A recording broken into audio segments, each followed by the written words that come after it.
Hi, Virgo. Well, this is the reading that found you today. These are the cards that flipped out for you. Virgo, firstly, I do want to apologize. It has taken longer than I intended in between readings. We've come into some weather. It's that time of year, unfortunately. So I do apologize on that, but I am back at it. And tonight I'm working with the Tarot of the Divine by Yoshitani. I absolutely love this deck.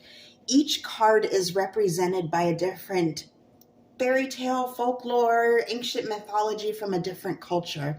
So beyond the beautiful, beautiful artwork, there are some interesting backstories in this. So let's get into it. Now, the cards that flipped out for you were incredible. And what I see here is that you're being presented with an opportunity. And I think you see this. I think this has already come upon you. I think this has already been presented. If not, it is right around the corner. I'm hearing a right around the corner. If it's not something you're already aware of, I'm getting just give it a couple weeks. A fortnight is what I'm hearing, a fortnight. So let's get into this. We're starting off here with the Emperor. Now, the Emperor is represented by King Arthur from Britain, or from what we now know as the UK, and of course in ancient legend, King Arthur was this incredible person who drew a sword from a stone. It was almost like it was a prophecy, like this child was designed, there was this prophecy that this child could, whoever pulled the sword from the stone would be king.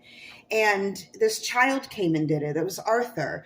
And no one expected it. It surprised all these knights and these strong men all over the place. And that's how the legend goes. And of course, we all know about Camelot and the search of the Holy Grail and whatnot. But he became king. He became a masterful king.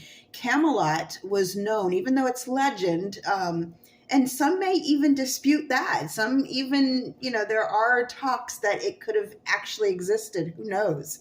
But Camelot was known as this beautiful mythical city where people were abundant. People thrived. There was not want. There was no hunger. And when I see the Emperor begin a reading like this, because we're sort of going, past, present, future, what it tells me, Virgo, is that you've already entered into Emperor status. You've already entered into Emperor mindset. This is pivotal.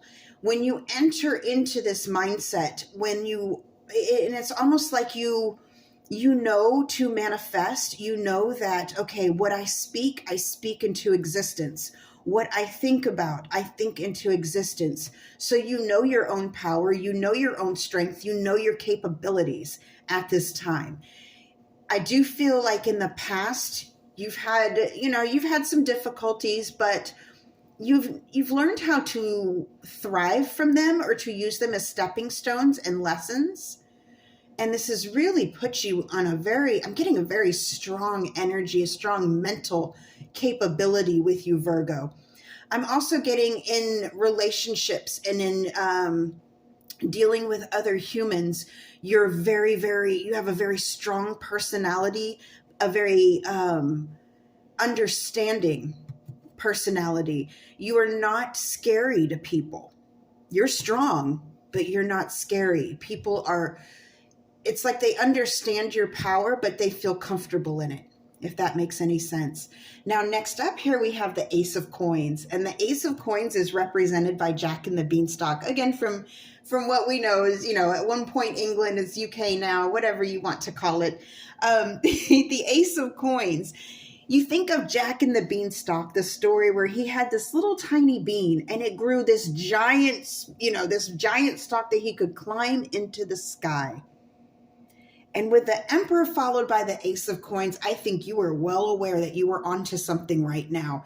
You were going to reach the stars with this. You were able to climb and climb and climb with this offer. It may seem new. I think to you, you feel like this was destined. To others, it may think like, oh, this is a new opportunity for Virgo. But Virgo, I think you always knew this was part of your destiny. And so you're very comfortable in this, sort of in this energy here of wealth. and you see this wealth and you understand that it is going to be prosperous. You're going to reach amazing, incredible heights because of this. But you know to stay stoic and noble and humble, even. You're going to maintain a level of grace about all this. I don't see you being very showy. I just see you being very wise and sure of yourself. You're very, very sure of yourself. Now, the final card that flipped out for you was the Hanged Man. And this is represented by the Italian fairy tale of Beauty and the Beast. And let me get that to where it's straight here. In the story, Beauty has her choice, to escape death. She falls into a slumber. And so what this tells me is there are going to be decisions that are presented upon you that you know not to jump on. Very good. You know not to, they could make you fall if you, if you jump on them. There are going to be circumstances and opportunities that come up as your money comes up. You'll know not to just jump on any trend. You'll know to weigh out your options. You'll make certain sacrifices. You will delay your choices in some cases. That's going to be key to your prosperity. Your wise decision-making skills here are going to be key. When I see the Hanged Man come out in a reading like this, especially in this position, it shows me that you are intelligent with your money. That is so, so important. And that is probably the main reason why this stock is going to grow and grow and grow up into the sky. You're very, very intelligent with your money. I do see this. I will go ahead and say I do see this as mostly a money read. So again, it's not going to resonate for all of you, but for some of you, you are onto something new. It's going to be something new, but it's going to be something you've always wanted to do. And now you have this opportunity. Jump on it. I'm getting jump on that beanstalk, jump on that beanstalk.